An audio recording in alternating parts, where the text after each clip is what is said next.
Okay, this is the last part of the collections class, and it's a structure called a dictionary. It's unordered like a set, and like a set, it has entries that have to be unique by the key, but each entry is actually a key value pair. Uh, so you can look up the key and it returns the value, and they're always associated with each other. Uh, the way you define a dictionary, it shows, for example, capitals, and you use curly braces like you do for a set, but it has these extra colons that separate the key and the value. So this is a key, and this is a value. This is a key, and that's a value. The keys are normally strings, but the values can be any object type, including very complex types. Um, so I've written in Python a demonstration of a lot of this, but we're going to look at the following features. So I'm just going to go through them really fast. Um, you can look up by key, just like you look up as an array, but instead of passing a number, you pass the key value, and then it returns the value. You can set or change a key value. If the key doesn't already exist, it will create it and then set it to this value. If the key already exists, it will change its value to this value. Um, so they show a couple examples of that. The length function works on it. So you give the dictionary to length and it returns how many key value pairs are in. And this is a little foreshadow of control structures. This actually runs through all the keys in capitals in a loop. So then for each key that's in the capitals, you can look up the value this way using index. So it'll print out the capital as the capital of this key. So this is what a for loop looks like, but we'll cover that in another chapter. It's important that dictionary like set is maintained in no particular order with respect to the keys. The first pair added and the second pair added, when you print them out, it may not be in that order. Actually, the way this works uses an idea of hashing, which we're actually going to learn how this internally works and create our own hashes in Chapter 4. Now, dictionaries have both methods and operators, so there's a couple tables to describe them. Here's the operators. The index operator, which can return a value or set a value. The in operator will test if a certain key is in the dictionary. And the delete operator will delete a key value pair given the key. So you say delete the name of the dictionary and in square brackets put the key. And then there are some methods. You can, given a dictionary, you can say dot keys returns a list of all the keys. Dot values returns a list of all the values.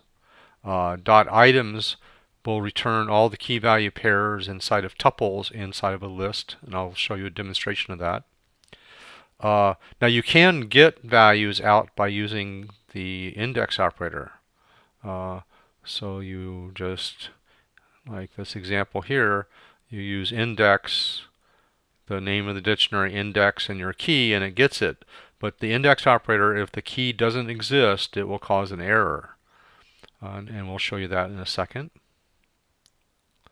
So get has, what it does is if it doesn't exist, it returns the none value.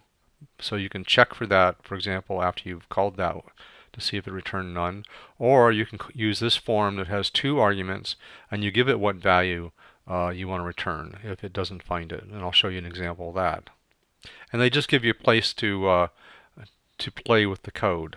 But we're going to show you some actual code, and we'll give you this file.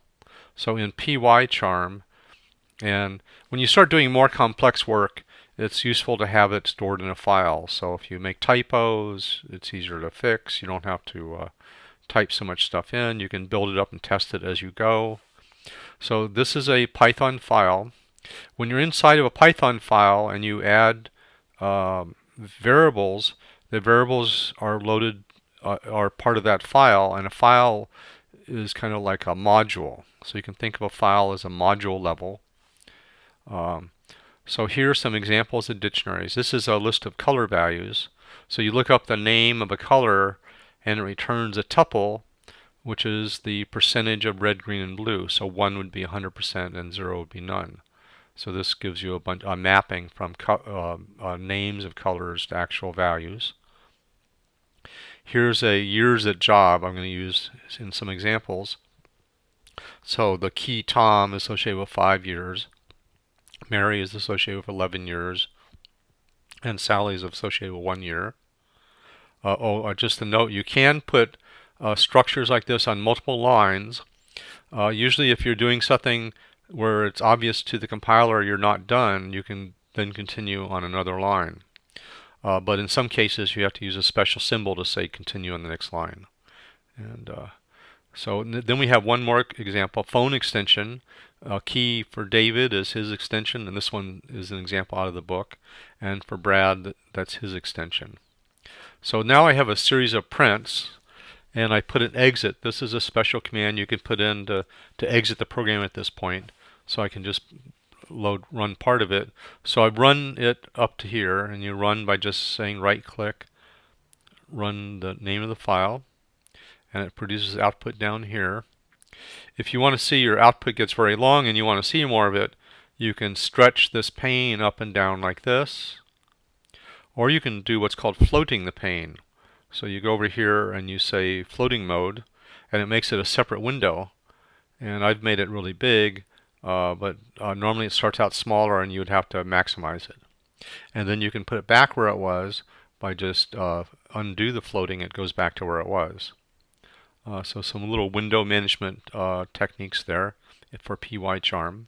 So when we run it, we're also showing the print statement. This is another option on the print statement, is you can supply more than one parameter to the print statement separated by commas. And what print does, it prints each parameter out as a string, and then it puts a space between the parameters. So I can use this to put a label before it prints out the data for.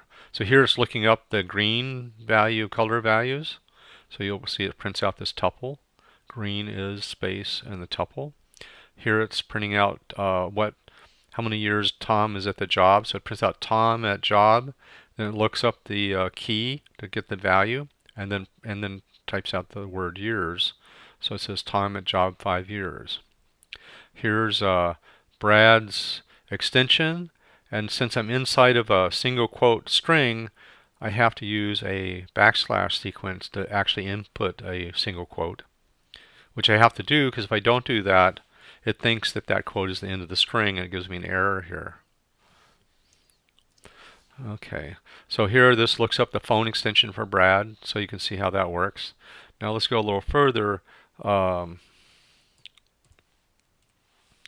my next thing I do is demonstrate how the index operator can change data. So Sally already exists. Here we are. Sally has 1 year on the job, and so we're going to set her to 2 years. So we're going to have her flip over to another year, and then it's going to print out looking up that. So let's exit after that one, and then we'll run it. So you can see it's and I have a comment before each thing it does. So it changes years on job for Sally, and then it says Sally at job 2 years. So you can see the print statement for that, and then we exit. So the next thing we're going to do is we looked at the method keys and values. So this is going to years at job is going to print the keys and the values, so you can see what that does. So just move exit down here and run. So it says keys and values. So the keys are Sally, Tom, and Mary, and the values are 2, 5, and 11. So that separates out the keys and values into a separate list.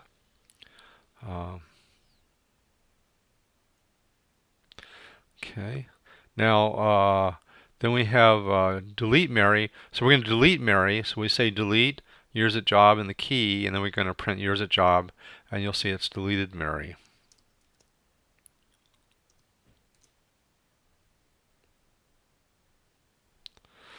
So you can see that Mary's gone here on the last one. Oh, here, delete Mary. So here Mary's gone, and then after that I put the exit after, and then we add Jose. So this is this key doesn't exist in the current dictionary, so it's going to create Jose and set his value to 1. And you can see here's Jose been added to the dictionary. So let's go down, look at items. Now what items does is it returns a list with all the keys and values, but it puts each key and value inside of a tuple. So let's run this. And you can see that it puts tuple Sally to Jose 1 and Tom 5. And by the way, this actually doesn't return an actual list. It returns what's called a generator. And this is actually the name of the generator. To actually get a list, in fact, these up here with dictionary keys and values did the same thing. You actually have to make it a list. So where it says print the items, I have to say list and put this whole thing in parentheses. So that takes the generator and converts it to a list. So if I run it again, you'll see it's now a list. It doesn't say that object name in front. Okay, and the last thing is it's going to look at this get method. Now this last one here where I get Mary, Mary by the way doesn't exist. So if I get Mary by using the index operator, it's going to cause an error. So I'm going to comment this one out for now. And by the way, comments are just a pound sign. Everything to the end of the line is commented. So what it's going to do is it's set years at job, and I'm going to remove this. That was a little extra thing. Okay, so I have years at job, get Mary. So that Mary doesn't exist, so because I don't have a second parameter, that will return the value none. And then this one will return the value unknown because I specify what to return if it doesn't find it. And this last one will cause an error, which we aren't running yet. So let me run this first. Okay. I think you can see the items here. It returned. Oh, where are we? Oh, we have an exit up here. So let's move this down. Run it again. There we go. So we have the first one, it returns none, and the next one it returns unknown. Now let's uncomment this and look what's going on. Now first, you may not see the error at the bottom. Error messages come out through a separate process in the computer that's running asynchronously to this output. So you may see the output anywhere through it, and here it ended up in the middle here. So you can see it says file, and it has this line, and then it's intermixed with a valid output, and then it has this line. So when you get error messages while you're running, they could just be mixed in with your output if you're outputting to the console. So that, you know that's weird, but that's just the way it works. And so that's it on dictionaries. And next we'll cover input, output, and formatting prints.